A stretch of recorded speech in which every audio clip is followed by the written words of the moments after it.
117 million years ago, something went to work in the galaxy. Something began building the rails. Thousands of miles long, each is as different as the civilization for which it seems to have been built. Their purpose is unclear.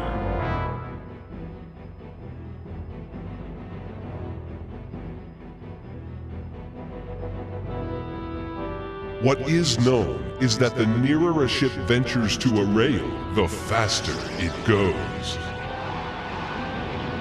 With no other use for the huge structures, the rails were transformed into mammoth racetracks. Upon these tracks, the 43 known civilizations of the galaxy competed for the right to be called champion. The prize they fought for was the Star Sphere. Assembled from 43 stones, each one found embedded in a different rail. These gems formed a nearly perfect globe, with one missing piece. Then, 5 centuries ago, a 44th rail was discovered. Adrift and orbiting a dying star, it contained no gem with which to complete the Star Sphere. Still, it is for the right to compete at this final lifeless sun that the galaxy's great champions will go to war. For this is the most challenging rail of all. This is rail number 44, the rail at Epsilon Indi.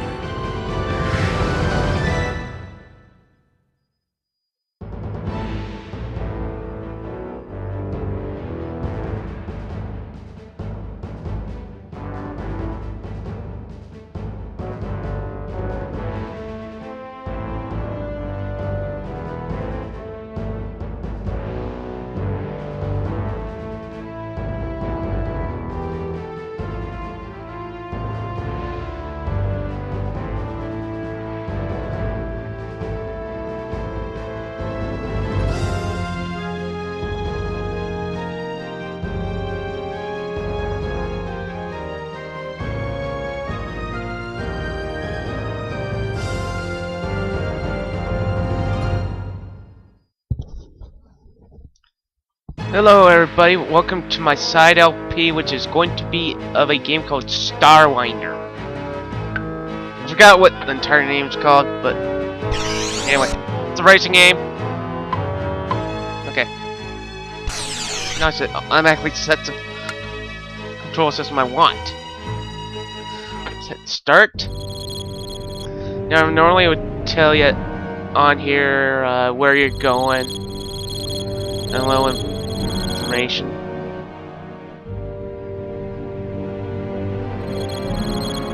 So I don't have the original game anymore. I think the game is somewhat uncommon now, but you know, you don't have to pay a lot for it.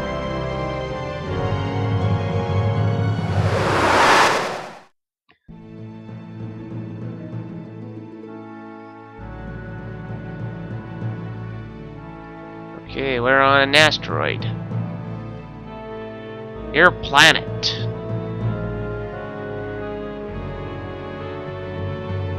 Flying past another one.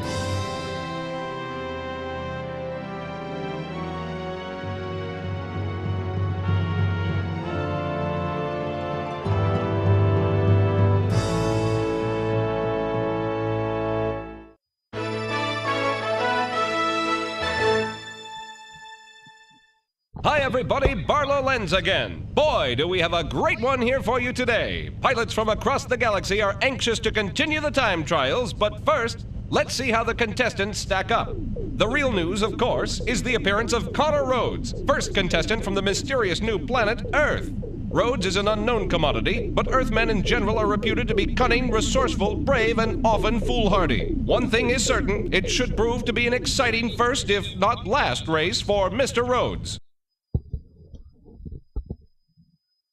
Well, isn't that the most bland news reporter you ever heard in your life?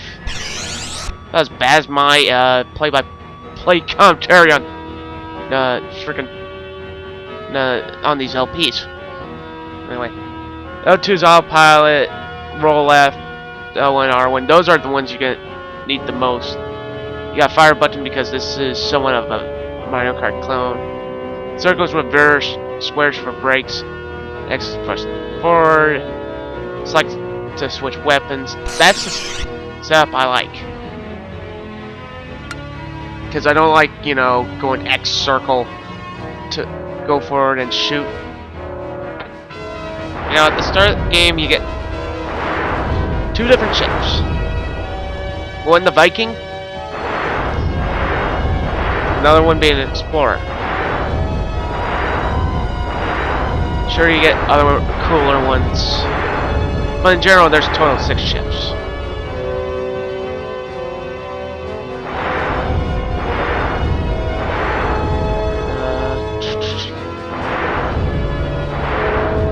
You know, I'll take my speed and agility and all that.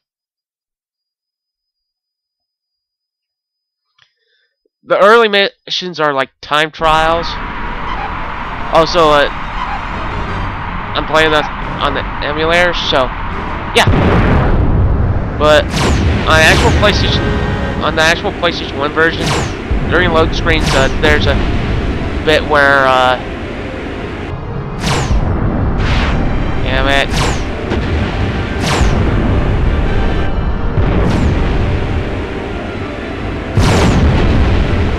There's a bit in there, wow, I can barely hear myself talk.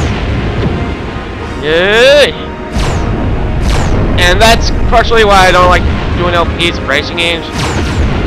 Because I'm trying to focus and talk while the game's moving at a high rate of speed. But during the load screens, there's a puzzle game. It's basically, you know, one of those puzzles where you move each piece as like one square. But if you complete them, they'll usually give you a speed boost. So bear that in mind. I thought that was a cool little thing that they haven't really worked out in this game. Well, the emulator version of this. It's safe to say that racing fans were impressed by Connor Rhodes' performance against the drone ship, but now he'll have to go up against a tough customer. Racing fans are no strangers to the formidable half-man, half-machine Coax. A fugitive of war-torn Baton Gatos, Coax was made a cyborg when the machine civilization he had fought against saved his life. Now, neither man nor machine, he is a bitter, determined contestant. It looks like now we'll really see what Connor Rhodes is made of.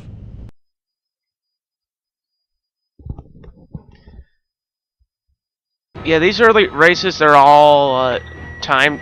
So if you don't see the time limit, you should do fine. But later on, they'll tell you what position you have to get into. And if you win a couple early on, you don't really have to worry about the next ones.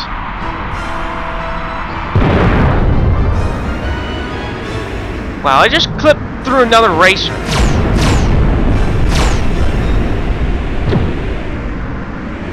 Like, now, like, it looks like you do that. It looks like you do that quite often.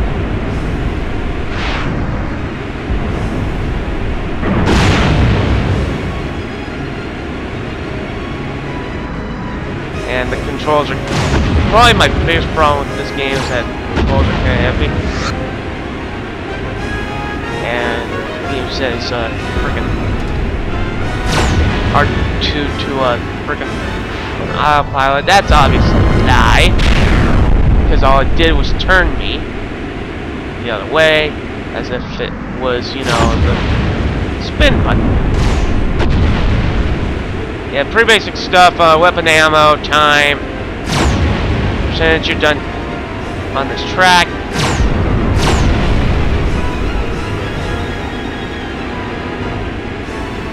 I don't know whether I still have this flipped on my controller, because I am using a PS2 USB controller, and I beat his butt by a good 16 seconds. Pretty awesome.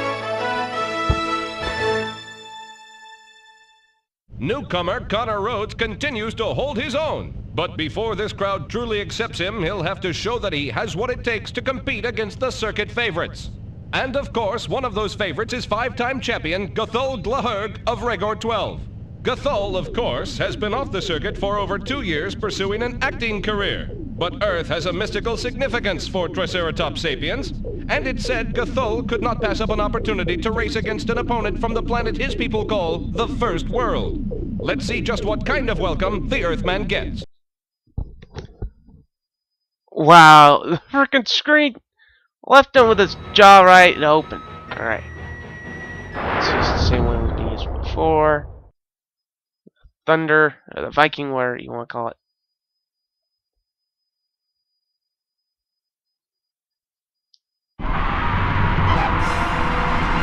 Two, one, go! Yeah, pretty much how I'm gonna handle each one of these parts is I'm gonna do a bunch of cuts of this because I'm a little bit rusty on this game. Like, I haven't finished this since I was probably about 12, 13, and I didn't ever find it that hard. I think there's like a total of 9 quadrants. Entirety of this. So pretty much the opening cinematic explained everything you need to know about this game. You know, you move right closer to the ground to move faster.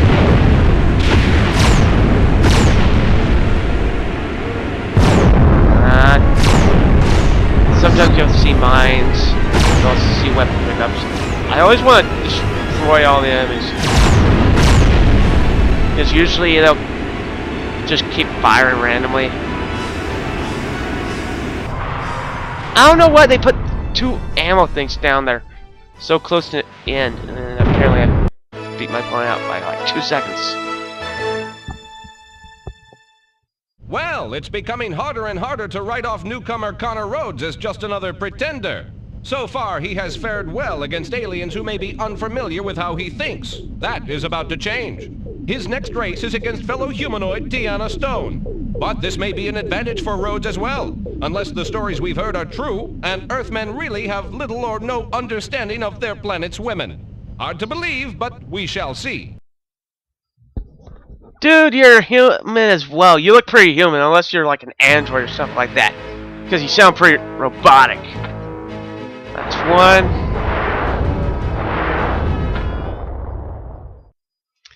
Yeah, a little bit of black screen there. Really wish they did a better job on the emulation on this game.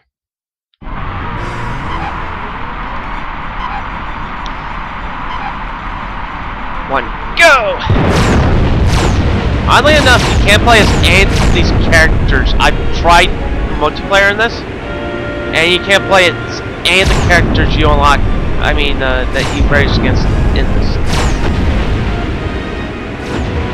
So, let's say you want to play Triceratops 2, Guthul, you know, you can't play them. You only get the ships available to you, which is a big time drag. Because I kind of like some characters, like Neuron 9 makes some pretty good bad guys. And that's because of how often I had to fend off with them. I even tried changing, you know, depending on how everybody ranks in this game. Like, obvious, you're gonna get into the Indian, the word they call it Indian. I'm already forgetting about this game. Might be my ADHD that, you know, they think I have, but I don't know.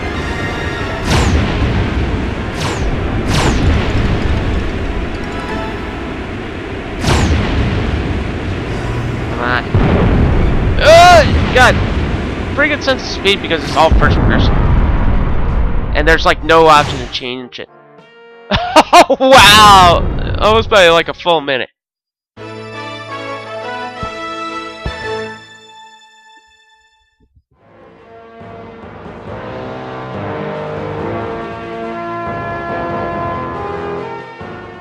Challenger from Earth, Connor Rhodes, has passed his first test and has earned the right to move on to the final elimination round before the true race begins. Congratulations, Mr. Rhodes, but you still have a long, long way to go before you reach Epsilon Indy.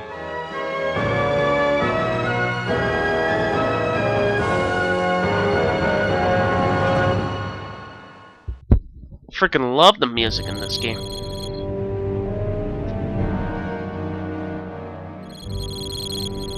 Oh, man. I really hate the emulation on this.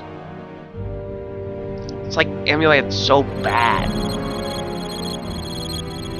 I don't know, maybe it was because even when it came out, nobody really cared about this game.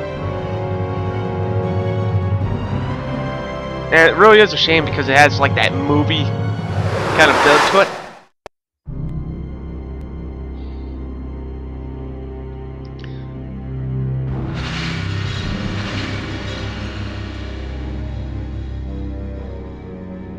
Here comes Cyberstone Cold.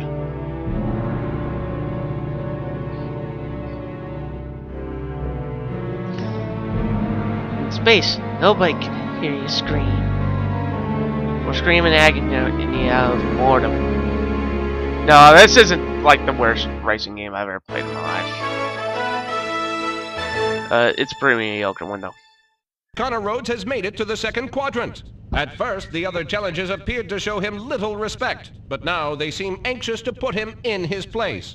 And probably no one would be happier to do just that than the Neotian from Zeta Pupus 111, Dextor the Terrible. Viewers will recall that Dextor won the championship last year following a bizarre incident in which the other contestants became ill at a pre-race buffet. A buffet catered by Dextor. His victory was celebrated on his homeworld of Neos with 3 days of heavy sarcasm. Good luck, Mr. Rhodes. Yeah, I don't remember much about this guy, and I'm gonna cut it off right here, so I'll see you guys later. Have a nice day.